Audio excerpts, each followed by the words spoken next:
যে বারবার আপনাদেরকে ব্যবহার করা হয়েছে, সিপিএম আপনাদেরকে ব্যবহার করেছে, তৃণমূল আপনাদেরকে ব্যবহার করেছে। শুনুন, আঙুল তুলে কথা বলবেন না, শুনুন, এটাই হচ্ছে পশ্চিমবঙ্গ বর্তমানের সরকার। সবাইকে যদি জেলে ঢোকাতে হয় বেছে বেছে চোরদেরকে চিহ্নিত করে, তাহলে মনে হয় পশ্চিমবঙ্গে মাননীয় অধ্যক্ষ মহাশয় আরো নতুন করে জেল তৈরি করতে হবে। এত চোর আছে এই পশ্চিমবঙ্গে। আপনাদের সরকার যখন চোরাম চোরাম গুড় বাতাসা কেটে ভাগীরথীতে ভাসিয়ে দেব, সেই তখন তো আপনারা কোথায় ছিলেন? যারা ডবল ডবল ঘর নিয়েছেন, যারা চুরি করেছেন প্রধানমন্ত্রী আবাস যোজনায়, সেই তাদেরকেও চিহ্নিত করা হবে এবং তাদেরকে শাস্তি দেওয়ারও পরিকল্পনা আমাদের সরকার নিশ্চয়ই করবেন। এই শ্যামাপ্রসাদ মুখার্জি যদি না থাকতেন, তাহলে আমরা এই পশ্চিমবঙ্গের এই যে সদন, এই সদনে আমরা বসে থাকতে পারতাম না। তাই আজকে ওনার আত্মবলিদান দিবসে আমি ওনাকে শতকোটি প্রণাম জানাচ্ছি। কি বললেন? কেন্দ্র বাজেটে দেখুন, এখানে পশ্চিমবঙ্গে ওনার জন্মস্থান এবং উনি পশ্চিমবঙ্গ বাঁচানোর জন্য লড়াই করেছিলেন। তাই ওনাকে এই সদন থেকে আমি সম্মান জানাবো। আপনি ঠিক করে দেবেন না আমি কোথায় গিয়ে সম্মান জানাবো। আমাদের এখানে একটি দিদিভাই বলছিলেন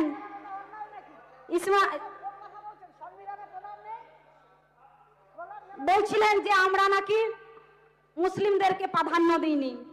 তো আজকে এই যে লিস্টটা দেখছেন, নামের লিস্টটা, এখানে কিন্তু 12 জন আপনাদের মুসলিম ভাই বোনেদেরকেই বলতে দেওয়ার সুযোগ করে দেওয়া হয়েছে।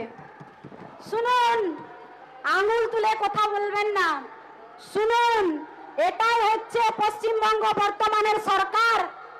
পশ্চিমবঙ্গের বর্তমানের সরকার, পশ্চিমবঙ্গের বর্তমানের সরকার হিন্দু মুসলিম করে না। তাই বারবার সবকা সাথ, সবকা বিকাশ, সবকা বিশ্বাসের কথা বলেন এই সরকার। পশ্চিমবঙ্গ সরকার, বিগত দিনের যে পশ্চিমবঙ্গ সরকার ছিল, মাননীয় মুখ্যমন্ত্রী শুনুন, আপনাদেরকে দুধের গাই বলতো এবং বলতো যে যে গরু দুধ দেয় তাদের কিন্তু লাঠি খাওয়া প্রয়োজন। আপনাদেরকে বারবার ব্যবহার করেছে আপনাদের সরকার, আপনাদের সরকার আপনাদেরকে বারবার ব্যবহার করেছে। এটা আপনি নিজে মুখে বলেছেন যে বারবার আপনাদেরকে ব্যবহার করা হয়েছে। সিপিএম আপনাদেরকে ব্যবহার করেছে, তৃণমূল আপনাদেরকে ব্যবহার করেছে এবং সেটা আপনি নিজে মুখে বললেন। আপনি নিজে মুখে বলেছেন, হ্যাঁ, আপনি নিজে মুখে বলেছেন যে আপনাদেরকে ভুল বুঝিয়ে বারবার আপনাদের ভোট ব্যাংক নিয়ে আপনাদের উপর ছল চাতুরি করেছে, আপনি নিজে বলেছেন। তো যাই হোক, আমাদের সরকার হিন্দু মুসলিমের সরকার নয়, আমাদের সরকার সবকা সাথ সবকা বিকাশ, সবার বিকাশের জন্য আমাদের সরকার কাজ করেন। আপনি হয়তো জানেন যে এনডিএ সরকার এপিজে আব্দুল কালাম আজাদকে কিন্তু রাষ্ট্রপতি করেছিলেন। এটা মনে রাখবেন। আপনি বলছিলেন না যে আমাদের মুখ্যমন্ত্রী হয়নি, প্রধানমন্ত্রী হয়নি, রাষ্ট্রপতি হয়েছেন, ঠিক আছে? তো যাই হোক, হিন্দু মুসলিমের কথা এখানে বলবেন না। আর একটা কথা বলছিলেন যে গোপাল মুখার্জির নামে যে রোড করা হয়েছে, শুনুন, গোপাল মুখার্জির নামে যে রোড করা হয়েছে, সেই রোড নিয়ে আপনি কথা বলেছেন। তো সেই রোড, এই যে গোপাল পাঠা বলে যাকে আমরা জানি, গোপাল মুখার্জি, ইনি যদি না থাকতেন তাহলে পশ্চিমবঙ্গের হিন্দু মহিলারা, মা বোনেদের ইজ্জত থাকতো না। তাই উনি লড়াই করেছেন, উনি নিজেকে প্রমাণ করেছেন যে উনি পুরুষ এবং উনি লড়াই করে দেখিয়ে দিয়েছেন যে মা বোনেদের সম্মান কিভাবে রক্ষা করা যায়। তারপর বুলডোজারের কথা বললেন এখানে। আপনাদের সরকার যখন চোরাম চোরাম গুড় বাতাসা কেটে ভাগীরথীতে ভাসিয়ে দেব, সেই তখন তো আপনারা কোথায় ছিলেন? কোথায় ছিলেন আপনারা? তখন তো কেউ বলেননি এই বিধানসভাতে যে না, বলবেন না কেটে ভাগীরথীতে ভাসিয়ে দেব। এখন রয়েছেন একজন আমাদের আগে মন্ত্রী ছিলেন ফিরহাদ হাকিম মহাশয়, বলেছিলেন যে দাওয়াতে ইসলাম ধর্ম গ্রহণ করুন। কোথায় ছিল তখন আপনাদের মনুষ্যত্ব? কোথায় ছিল তখন আপনাদের হিন্দু মুসলিম? কেন বলেননি সেই সময় এই কথাগুলো? ভেবে চিনতে বলবেন। আবার একজন বলছিলেন ডিম থেরাপির কথা। শুনুন, পশ্চিমবঙ্গের গণতন্ত্র প্রিয় মানুষ রাষ্ট্রবাদী মানুষ গণতন্ত্রকে সম্মান করে এবং গণতন্ত্রকে রক্ষা করেন। আর তার জন্যই আপনাদের উপরে লাঠি ঝেঁটা না ছুড়ে ডিম থেরাপি করছে, যাতে করে আপনাদের শরীরে আঘাত না হয়। আমাদের সরকার গণতন্ত্র প্রিয় সরকার, তাই এখনো পর্যন্ত আপনারা সুরক্ষিত আছেন। এর আগের দিন আমি বলতাম, মাননীয় অধ্যক্ষ মহাশয়, যদি ভুল কিছু বলে থাকি ক্ষমা করবেন। যেদিন আপনি নির্বাচিত হলেন এবং চেয়ারে বসলেন, সেদিন আমাদের সম্মানীয় মুখ্যমন্ত্রী আমাকে বলতে বারণ করেছিলেন, তাই আমি বলিনি। আজকে বলছি, এই যে আমাদের মা, অভয়ার মাকে দেখছেন না, ইনি বসে আছেন, এমনি বসে নেই চুপ করে, কারণ উনি গণতন্ত্র প্রিয় মানুষ। গণতন্ত্রকে উনি হত্যা করতে চান না, উনি আইন নিজের হাতে তুলে নিতে চান না।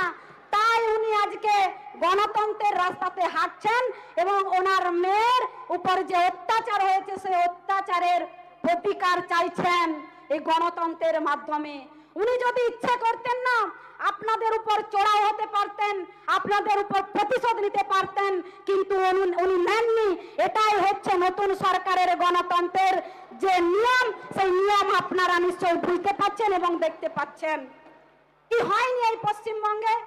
প্রত্যেকটা মানুষ কেন্দ্র সরকারের প্রত্যেকটি সরকারি প্রকল্প থেকে বঞ্চিত হয়েছে, রাজ্য সরকারের প্রকল্প এবং কেন্দ্র সরকারের প্রকল্প। আজ আবাস যোজনাতে স্বচ্ছতা নিয়ে আসার কথা কেন বলা হয়েছে? আজ আবাস যোজনা স্বচ্ছতার কথা এই জন্যই বলা হয়েছে, যাদের দুতলা দালান তারা বাড়ি পেয়েছে। যারা সংক্ষেপ করছি দাদা, সরি অধ্যক্ষ মহাশয়, কি বলেন, আমাদের যে আবাস যোজনার যে বাড়ি, সেই বাড়িতে অনেক দুর্নীতি হয়েছে আপনি জানেন, এবং পশ্চিমবঙ্গের প্রত্যেকটি মানুষ জানেন যে যারা প্রাপ্যদার তারা পায়নি। তো আমাদের সরকার এখন বর্তমানে, আমরা এখানে সরকারে আছি, আমরা তো চাইবো এর স্বচ্ছতা। যারা ডবল ঘর নিয়েছেন, যারা চুরি করেছেন প্রধানমন্ত্রী আবাস যোজনায়, সেই তাদেরকেও চিহ্নিত করা হবে এবং তাদেরকে শাস্তি দেওয়ারও পরিকল্পনা আমাদের সরকার নিশ্চয়ই করবেন। কিছুক্ষণ আগে একজন বলছিলেন যে তাদেরকে জেলে ঢোকানো হোক, অনেকে যারা আছে চুরির সঙ্গে যুক্ত আছে তাদেরকে জেলে ঢোকানো হোক। তো সবাইকে যদি জেলে ঢোকাতে হয় বেছে বেছে চোরদেরকে চিহ্নিত করে, তাহলে মনে হয় পশ্চিমবঙ্গে মাননীয় অধ্যক্ষ মহাশয় আরো নতুন করে জেল তৈরি করতে হবে, এত চোর আছে এই পশ্চিমবঙ্গে। তাই আর বেশি বাড়াবো না, আপনি অনেকক্ষণ ধরে বলছেন, সময় পেরিয়ে যাচ্ছে। তাই আমি বলছি যে আমাদের সরকার রাজ্যপালের যে ভাষণ, সেই ভাষণের পরিপ্রেক্ষিতে অনেক বাজেটের মাধ্যমে আছে এবং আমাদের সরকার সেগুলো সুপরিকল্পিতভাবে। মাননীয় সদস্য আনিসুর রহমান। ধন্যবাদ স্যার।